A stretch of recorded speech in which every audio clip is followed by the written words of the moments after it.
Now, earlier this week, the California Democratic Party had offered a stunning rebuke to the state's senior U.S. Senator, Dianne Feinstein. Now, Feinstein, of course, is a dinosaur. She's been there about 1 million years in office, and she's actually fairly conservative. And it turns out that delegates in California are not happy with her leadership. And in doing so, or in showing so, they have endorsed her primary challenger, Kevin DeLeon. Now, Kevin DeLeon is, of course, the former state Senate leader from L.A. Now, Common Dreams reports that in a vote by the party's 330-member executive body in Oakland on Saturday, DeLeon received a full 65% of the votes. 65%. Now, you might think, okay, look, Feinstein, she probably got a, 35%? I mean, yeah, that's a pretty big margin. But Feinstein may be holding in there. No, you would be wrong. Here's how much Feinstein had received. She received 7%. Now, Feinstein also, she knew she was going to get a blowout. So before that, she had argued with the board to not issue an official party endorsement. So this is for the California Democratic Party, and they have refused to endorse Senator Feinstein. That is amazing. Now, DeLeon. Look, I got issues with DeLeon. I don't think he's as progressive as I'd like him to be. But, to be fair, DeLeon is miles apart from Feinstein.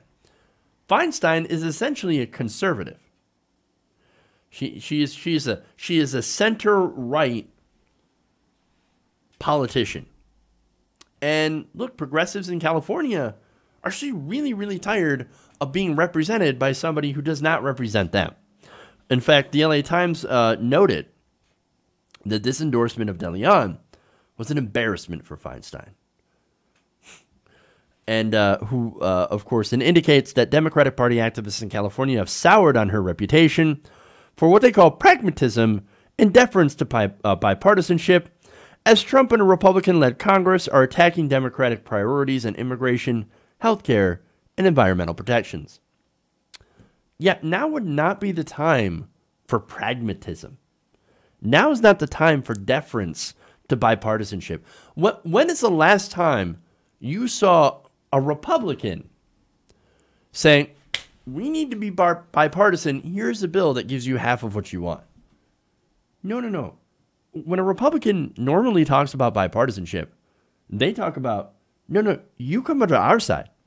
We have this policy position that is monstrous, that is usually horrendous in most cases, and we want you to come over and be bipartisan, meaning you can sign our monstrous bill. Come over to our side. That's what that's about. Well, no, we're tired of the deference. Hey, look, Feinstein, you're supposed to be a member of the so-called resistance. Well, you don't seem to be resisting Trump all that much. When you make calls for, oh no, let's give him a fair hearing. No, let's not.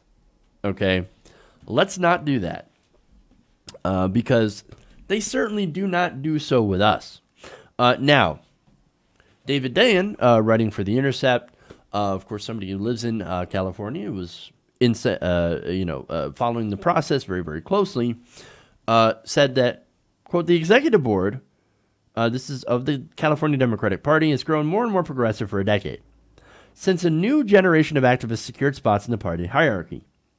DeLeon proved to have better relationships with party delegates than a senator who spends most of her time in Washington and little connecting with Democratic activists back home. She spent almost no time with Democratic Party activists, and in fact, she spent a lot of her time not just in Washington, but going to fundraisers. See, that's the number one thing Feinstein would do, is that, and that's of course the number one reason why she's in the party, and that's the argument that they're making. Well, Feinstein raises money. She raises a lot of money for the party. And so, look, we should keep her in her position. Why?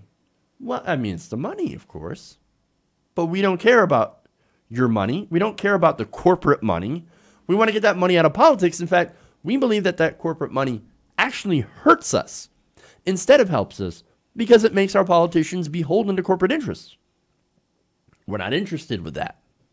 We're not interested in that at all. We want to get rid of that corrupting influence from inside the party. And in order to do that, you got to get rid of the people who've spread that corrupting influence. And that, of course, is Feinstein. And she's just one of the examples of politicians that continue to take money from big corporations and, you know, and then, of course, disperse that to other politicians. I think this is a great day for California. I think this was a great decision. These delegates worked very, very hard, and I think this looks great for the future of not only the California Democratic Party but the Democratic Party as a whole. Already, Ocasio-Cortez had deposed Joe Crowley. Again, same argument. He raised money for the party, and that's why he should stay. Nope, he got eliminated because the voters spoke up. And they said, we don't want somebody who's addicted to corporate money. We want actually somebody who represents us. And so DeLeon might not be perfect, but at least I think he is more progressive and he is more open to being able to actually represent people in California. So at the end of the day, this is a huge embarrassment to Feinstein and a huge boon for DeLeon. And we're going to have to see where this leads from here. Hey, everybody. Thanks for watching this video. If you want to see more like this, please hit the subscribe button below. And if you want to support truly independent progressive media, please consider becoming a patron at patreon.com/TYTNation.